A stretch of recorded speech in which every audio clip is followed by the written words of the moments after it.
Hello students welcome to my SM studio YouTube channel. तो आज भिडिओत मैं 17 फेब्रुआरीत एसामिज एग्जामर केटामान इम्पर्टेन्ट कुएश्चन आगबढ़ाम। भिडिओ जो ভাল লাগে तेना लाइक करिब और चैनल सबसक्राइब কৰিবলৈ নাপাহৰিব। तो आज प्रथम क्वेश्चन কি আছে इम्पर्टेन्ट क्वेश्चन छंद দি আছে তিনিটা ছন্দ দি আছে এটো ইম্পর্টেন্ট আছে ছন্দ তিনিটা। 2 নম্বৰ দিয়া আছে কানা চাতুৰী কবিতাটোৰ মূল ভাৱ কানা চাতুৰী কবিতাটোৰ মূল ভাৱ পঢ়িব লাগিব। 3 নম্বৰ কি দিয়া আছে বৈচিত্ৰ্যময় অসম দ্ৰুতপাতত সন্নিবিষ্ট অসমৰ যিকোনো দুটা জনগোষ্ঠীৰ বিশিষ্ট ব্যক্তিৰ বিষয়ে চমুটোকা লিখা যিকোনো দুটা ব্যক্তিৰ বিষয়ে লিখিব কৈছে। 4 নম্বৰ কি দিয়া আছে বৈচিত্ৰ্যময় অসম নামৰ দ্ৰুতপাতত সন্নিবিষ্ট অসমৰ যিকোনো দুটা জনগোষ্ঠীৰ বিষয়ে লিখা। ইয়াত 3 নম্বৰত কৈছে যিকোনো দুটা ব্যক্তিৰ বিষয়ে আৰু 4 নম্বৰত দিয়া আছে যিকোনো দুটা জনগোষ্ঠীৰ বিষয়ে লিখিবলৈ কৈছে। 5 নম্বৰত ৰচনা দিয়া আছে তিনিটা ইম্পৰ্টেন্ট ৰচনা দিয়া আছে। প্ৰথমত দিয়া আছে তোমাৰ প্ৰিয় সাহিত্যিক, দ্বিতীয়ত দিয়া আছে অসমৰ কুটিৰ শিল্প আৰু তৃতীয়ত দিয়া আছে বাতৰি কাকত। 6 নম্বৰ প্ৰতিবেদন দিয়া আছে 6 নম্বৰ প্ৰতিবেদন দিয়া আছে বানপানীৰ বাবে তোমাৰ অঞ্চলৰ বিদ্যালয়সমূহৰ ঘৰ দুৱাৰ বাটপথ দলং আদি নষ্ট হোৱাত সেইবোৰৰ মেৰামতিৰ বাবে চৰকাৰৰ দৃষ্টি আকৰ্ষণ কৰি প্ৰতিবেদন লিখা ইম্পৰ্টেন্ট দিয়া আছে প্ৰতিবেদনটো। 7 নম্বৰ দিয়া আছে প্ৰশস্তি কবিতাটোৰ সাৰাংশ বা মূল ভাৱ ইম্পৰ্টেন্ট কুৱেশ্যন এইটো আমাৰ প্ৰি টেষ্টত আহিছে প্ৰশস্তি কবিতাটোৰ মূল ভাৱ। নাম্বাৰ 8 কুৱেশ্যন প্ৰশস্তি কবিতাটোত কবিয়ে কিয় আৰু কাৰ প্ৰশস্তি কৰিছে ইম্পৰ্টেন্ট কুৱেশ্যন এইটো পঢ়ি ল'ব এইটো আহিব পাৰে। কুৱেশ্যন নম্বৰ 9 কি দিয়া আছে অসমৰ হেংদাং জিলিকিছিল দুপৰৰ পূৰ্ণ আলোকত তাৎপৰ্য বুজাই লিখা ইম্পৰ্টেন্ট কুৱেশ্যন হয় সেইকাৰণে ইয়াত ইম্পৰ্টেন্ট দিছোঁ। কুৱেশ্যন নম্বৰ 10 কি দিয়া আছে মই অসমীয়া কবিতাটোত অসমৰ প্ৰকৃতিৰ বিৰন্ধীয়া ৰূপ কেনেদৰে প্ৰতিফলিত হৈছে। যদি মই অসমীয়া কবিতাটোৰ মূল ভাৱ পঢ়া তেনেহ'লে এইটো পাই যাবা মূল ভাৱটো পঢ়িবা আশা কৰোঁ মূল ভাৱটো সকলোৰে হৈছে। কুৱেশ্যন নম্বৰ 11 দিয়া আছে হেৰাও অচিনাকি মানুহজন কোনে কাক কিয় এনেদৰে কৈছে ইম্পৰ্টেন্ট কুৱেশ্যন।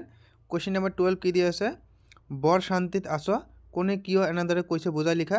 কুৱেশ্যন নম্বৰ 13 দিয়া আছে মক্কাৰ দুৱাৰত চাহাব দেশ টালি দেশ টোপালি তাৎপৰ্য ব্যাখ্যা কৰা ইম্পৰ্টেন্ট কুৱেশ্যন। কুৱেশ্যন নম্বৰ 14 কি দিয়া আছে জিকিৰৰ বিষয়ে চমুটোকা লিখা নাইবা জিকিৰসমূহত ইছলামৰ কি কি আদৰ্শ প্ৰকাশ পায়। কুৱেশ্যন নম্বৰ 15 কি দিয়া আছে বৰগীতৰ লক্ষণ লিখা বৰগীতৰ মূল ভাৱটো পঢ়ি ল'বা ইয়াৰ লগতে। কুৱেশ্যন নম্বৰ 16 কি দিয়া আছে শংকৰদেৱৰ ৰচনাৰাজিক কেইটা ভাগত ভাগ কৰা হয় সেইবোৰ কি কি ইম্পৰ্টেন্ট কুৱেশ্যন। কুৱেশ্যন নম্বৰ 17 কি দিয়া আছে সফল উদ্যোগী হ'বলৈ কিয় কঠিন ইম্পৰ্টেন্ট কুৱেশ্যন। কুৱেশ্যন নম্বৰ 18 কি দিয়া আছে কুৱেশ্যন নম্বৰ 18 দিয়া আছে এজন উদ্যোগী হোৱা সহজ কিন্তু সফল হোৱা সহজ নহয় বুজাই লিখা। নম্বৰ 19 দিয়া আছে ভাৰতীয় সংস্কৃতি এক বিৰাট সম্বন্ধৰ বস্তু পাঠৰ আধাৰত বুজাই লিখা। কুৱেশ্যন নম্বৰ 20 দিয়া আছে মোগল সম্ৰাট বাবৰৰ দিনত ভাৰতত প্ৰৱেশ কৰা চিত্ৰকলাৰ ধাৰাটি কেনে আছিল ইম্পৰ্টেন্ট কুৱেশ্যন। 21 নম্বৰ কুৱেশ্যন কি দিয়া আছে অসমৰ পুৰণি সাহিত্যৰ সমলসমূহ কি কি বা সমলবোৰ কি কি।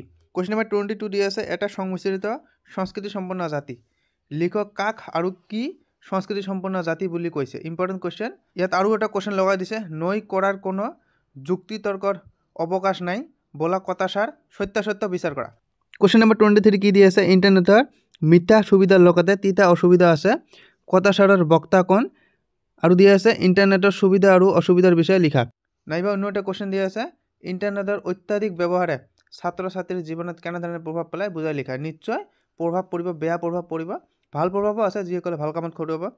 কুৱেশ্যন নম্বৰ 24 কি কৈছে ভাইৰাছে কম্পিউটাৰ এটাৰ কেনেদৰে বিচ্যুতি ঘটাব পাৰে ইম্পৰ্টেন্ট কুৱেশ্যন। কুৱেশ্যন নম্বৰ 25 দিয়া আছে এগৰাকী ব্যক্তিয়ে নিজ নিজ প্ৰতিভাৰে জাতীয় জীৱনত জিলিকি উঠি বাতৰি কঢ়িয়াই আনে অৰুণিমা সিনহাৰ জীৱনৰ আধাৰত বুজাই লিখা। নাইবা দিয়া আছে জনৰ বল আৰু আত্মবিশ্বাস থাকিলে শাৰীৰিক বাধাই প্ৰতিৰোধৰ সৃষ্টি কৰিব নোৱাৰে অৰুণিমা সিনহাৰ পাঠৰ আধাৰত বুজাই লিখা। কুৱেশ্যন নম্বৰ 26 দিয়া আছে মোৰ এই চেইনডাল কেৱল এডাল চেইন নহয় যিয়ে দিয়ে আশীৰ্বাদ কোনে কাক কি প্ৰসংগত কৈছিল। 27 নম্বৰ কুৱেশ্যন কি দিয়া আছে নিগনা চিকাৰীৰ প্ৰকৃত নাম কি তেওঁ কাক প্ৰথমে কাজিৰঙাৰ গড় দেখুৱাইছিল ইম্পৰ্টেন্ট কুৱেশ্যন। নম্বৰ 28 দিয়া আছে মহিচন্দ্ৰ মিৰি কোন আছিল কাজিৰঙাক বিশ্ব দৰবাৰত চিনাকি কৰাই দিবলৈ তেওঁ কেনে ভূমিকা লৈছিল।